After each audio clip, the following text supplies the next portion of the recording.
Um bom dia a todos. Nós estamos gravando esta aula para que vocês, os acadêmicos do curso de Filosofia, assistam no dia 26 de março. Em função do momento que nós estamos vivendo, um decreto da Prefeitura da cidade de Palmas, a gente está passando por esse momento de lockdown, portanto, com a necessidade de distanciamento social também para o cuidado com nossa saúde, né? Desejo que todos vocês estejam com saúde e nós estamos bem aqui em casa, né? Um grande beijo para todo mundo, com saudades, né? Mas que Deus nos ajude a passar logo por esse tempo tão difícil para todos nós, né? Quero recuperar um pouco as aulas anteriores para a gente rememorar todo o conteúdo já estudado. Então, nós estudamos no primeiro momento a origem da sociologia, utilizando o livro Que é a Sociologia, do Carlos Benedito Martins. Então, neste livro a gente trabalhou o surgimento da sociologia, buscando aí todos os fatores que são responsáveis para que essa ciência se tornasse uma realidade, o que ocorreu por volta de 1840. E aí nós vimos Augusto Comte, né, que é o pai, assim, considerado, né, o pai da sociologia, os fatores responsáveis, né, todo o contexto sociopolítico em que se vivia aí no 1700, 1800, né, foram fatores de extrema relevância para que a sociologia se tornasse uma realidade. Com o surgimento desta ciência,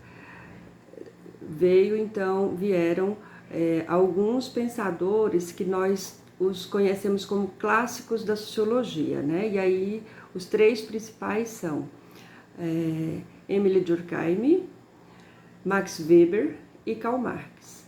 Então, nós estudamos no capítulo 2, né, esse período de formação da sociologia, onde esses três autores foram os grandes clássicos que imprimiram na sociologia modos diferentes de fazer sociologia, ou seja, como eu disse em sala de aula, né, cada um utilizaram lentes diferentes, né, como que fôssemos utilizar óculos, né, então as lentes diferentes para que se interpretasse a realidade. E aí, Émile Durkheim, que tem uma lente, Weber, que tem uma outra lente, e Karl Marx, que tem uma outra lente para ler e interpretar, analisar os elementos sociais e as relações sociais, que são os objetos de análise desta ciência, né, da sociologia.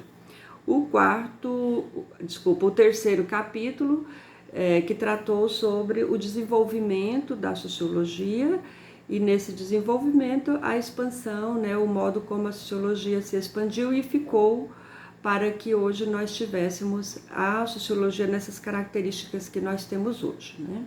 Então esse foi o primeiro conteúdo. O segundo conteúdo nós estudamos conceitos básicos, que foram conceitos onde a gente se utiliza sempre, né, para que a gente possa fazer as análises sociais. O terceiro texto foi sobre agrupamentos sociais. E aí vimos quais são os agrupamentos, as suas características, os elementos que fazem sustentação dos agrupamentos, né? Então foram esses três textos, né? Considerando aí também nesse último texto a importância dos grupos sociais para o entendimento do desenvolvimento da sociedade. Eu sempre tenho afirmado, né, a sociologia estuda o homem na sua coletividade, nunca, jamais o homem individualizado, ok? Beleza, então hoje a gente vai tomar como tema a estratificação e mobilidade social. Para a gente fazer a exposição desse tema, eu vou dividi-lo em dois blocos de aula, até para que vocês possam acessar de forma mais rápida nos seus recursos tecnológicos. Vou utilizar 2 livros como fundamentação, né, textos bases, que são os livros Sociologia Geral, da Eva Maria Lakatos, capítulo 11, e o livro do Pércio de Oliveira, que é o livro Introdução à Sociologia. É o capítulo 5 deste livro. Vou também encaminhar o texto digitalizado para que vocês possam fazer a leitura, acompanhar de uma forma mais textual também esta aula, tá ok? Então, inicialmente cabe a gente conceituar o que é estratificação social. E aí eu chamo a atenção para esta palavra, né, extrato, que é uma palavra muito utilizada na sociologia e ela é utilizada porque a gente percebe uma sociedade formada por estratos sociais. Então, veja bem, o que é um extrato social? Extrato social são camadas, né? A gente até costuma dizer que os estratos sociais são formados por agrupamentos diversificados. Isso vai tornar totalmente diferente do que nós também conhecemos como classe social, que eu ainda vou abordar hoje nesta aula, tá ok? Então, o extrato social, ele vai ser formado por grupos que se formam na sociedade. Estes grupos, eles se formam a partir de indicadores, né? Então, nós vamos ter, por exemplo, indicadores de escolaridade, indicadores econômicos, indicadores profissionais, indicadores políticos, né? São todos indicadores que vão compor o extrato social, certo? Chamando a atenção que extrato social é uma grafia formada por ES, tá certo? Eu chamo a atenção para que a gente não faça confusão, né, com a palavra extrato é X. Me entenderam? Extrato é S, extrato social. Extrato é X, é extrato bancário, extrato de tomate, tá bom? Só para a gente fazer essa diferença na grafia, tá bom? Então, nós estamos falando de extrato social, que é composto, que é formado por essa grafia S, extrato social. Então, o extrato social, ele vai criar aí uma estratificação social, ou seja, o Pércio de Oliveira, ele vai falar assim, que a estratificação social indica diferenças. Eu quero chamar a atenção e até contrapor ao autor, que eu vou mandar o texto para vocês vão perceber essa terminologia, né? A primeira frase do texto é essa: a estratificação indica a existência de diferenças, de desigualdades entre pessoas de uma determinada sociedade. É assim que ele vai definir. Eu quero até me opor ao autor dizendo assim, estratificação social é a existência de desigualdades na sociedade. Por quê, pessoal, que eu chamo a atenção para a palavra que ele utiliza aqui? Estratificação indica a existência de diferenças. No meu pensamento, as diferenças, elas são saudáveis na sociedade. Portanto, em tese, elas não devem gerar estratos, né? Então, elas devem gerar convivência saudável, convivência de enriquecimento, né? As diferenças sociais, no meu modo de entender, elas são saudáveis e geram uma convivência de complementariedade, né? Então, vamos pensar aqui nessa palavra. Por exemplo, negros e brancos são diferentes. Professora, mas na nossa experiência real, negros e brancos também são desiguais. Sim, mas é porque nós construímos uma sociedade que assim os tratam, né? Mas em tese, essa relação deveria ser apenas diferente, sem a necessidade da desigualdade. certo? Me fiz entender nesse sentido de que a diferença ela está presente na sociedade como um elemento a ser respeitado, a ser gerado como complementação nas relações sociais.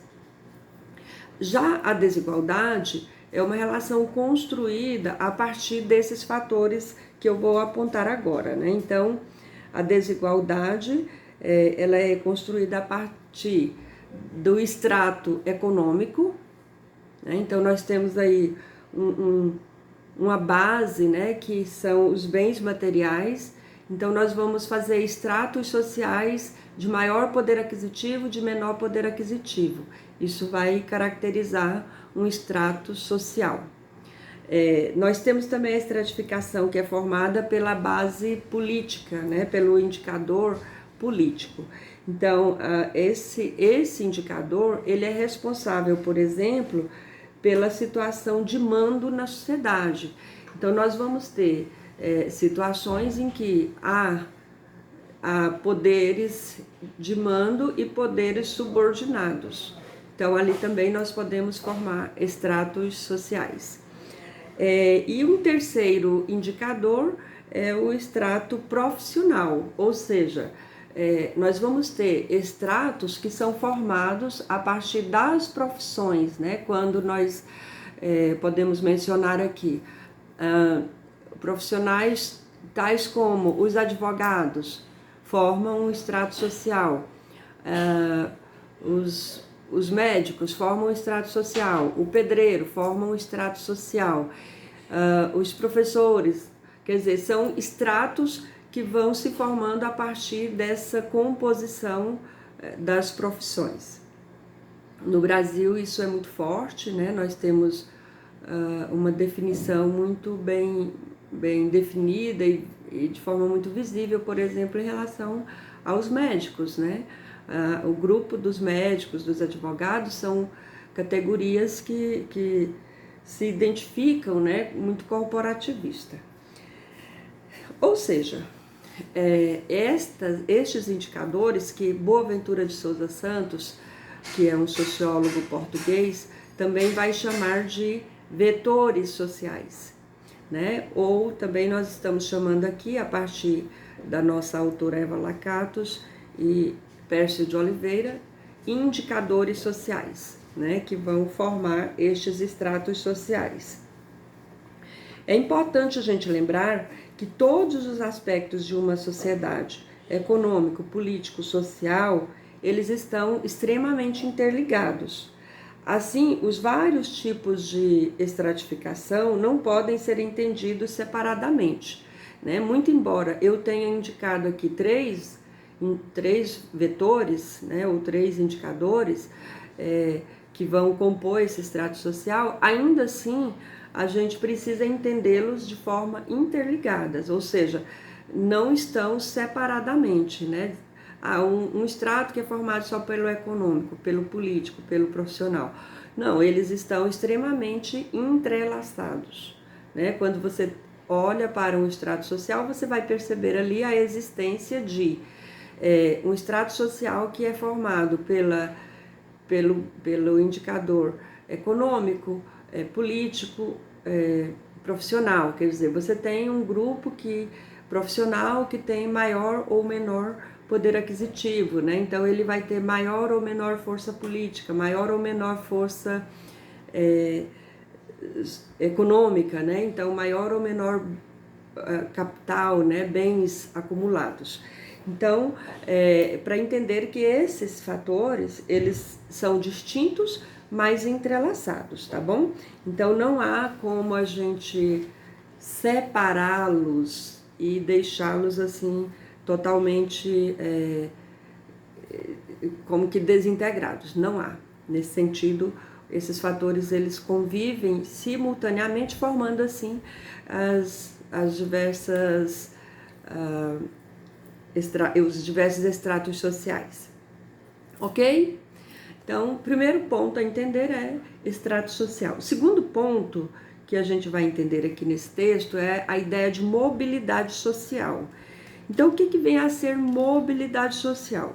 Mobilidade é uma ideia de mobilização, quer dizer, eu estou aqui, estou num outro lugar, eu me mobilizei, ou então eu me mobilizei para determinada situação, né?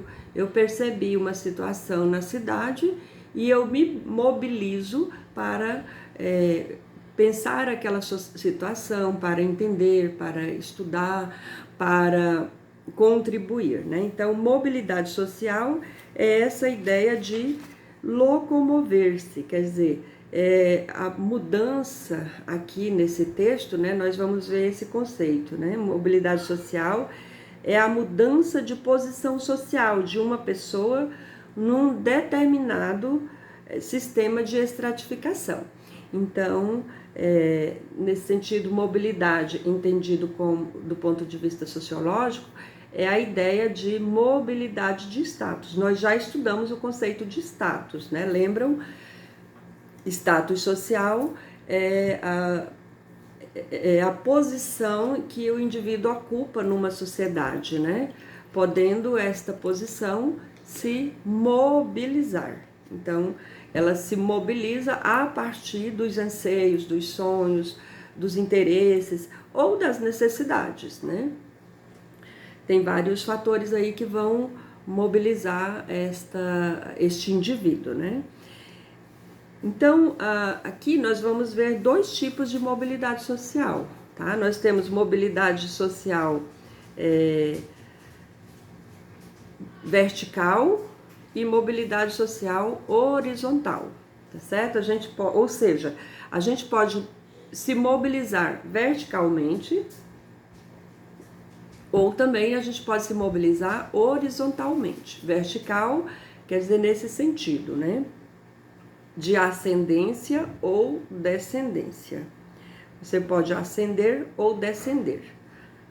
Isso é a mobilidade vertical. Horizontal é esta mobilidade que a gente realiza numa situação como que fosse paralela, tá? Horizontalmente. Então vamos lá. A mobilidade vertical, ascendente, é quando a pessoa tem uma melhoria no status social, na sua posição de extrato social. Então você tem uma mobilidade ascendente.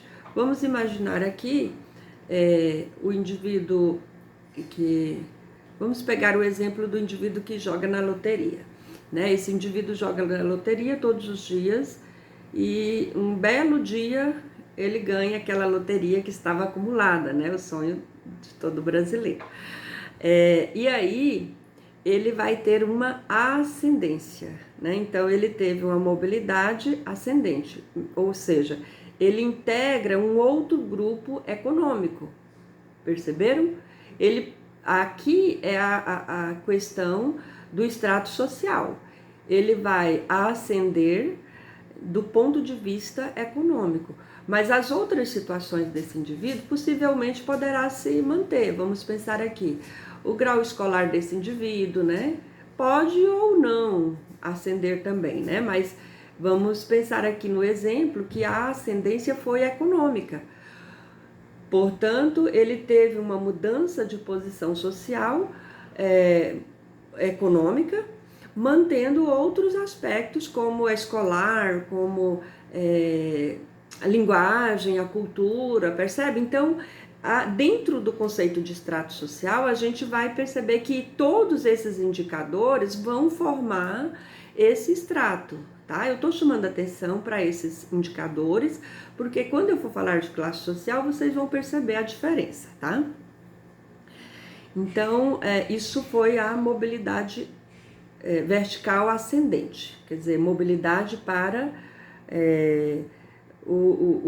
para o superior, né? Para um outro grupo superior.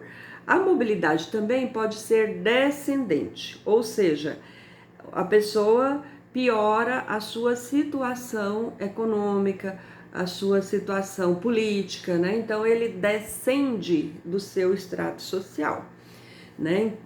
Tem um exemplo que eu gosto de pensar, que foi na época do governo Collor, quando ele interceptou as poupanças da população, né? Quando um belo dia, né, os cidadãos acordaram e o Fernando Collor, né, lá no governo dele, ele havia interceptado as poupanças acima de 50 mil. O que aconteceu, né? Foi um desespero isso, né?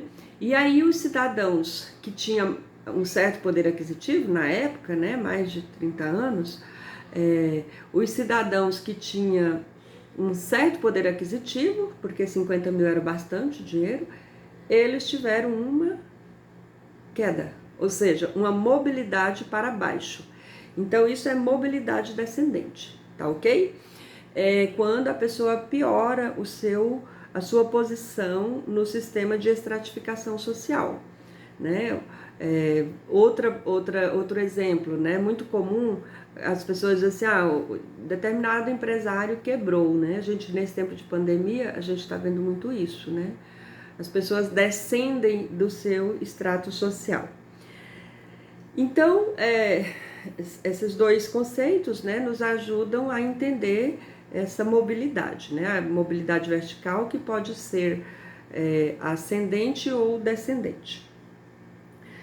A outra mobilidade é a horizontal. A mobilidade horizontal, pessoal, é aquela mobilidade que o cidadão, ele muda algum aspecto da sua vida, mas não muda o seu extrato. Vamos pensar aqui, um trabalhador, né, vamos pensar um operário que muda a sua religião, né? Quer dizer, ele mudou algo, ele mobilizou-se para uma outra religião, mas isso não o levou a pertencer a um outro extrato social.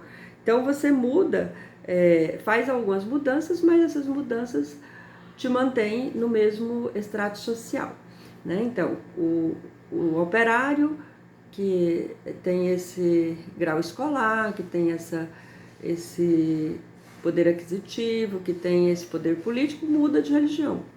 Isso não mudou, em tese, substancialmente, né? Mas foi uma mobilidade.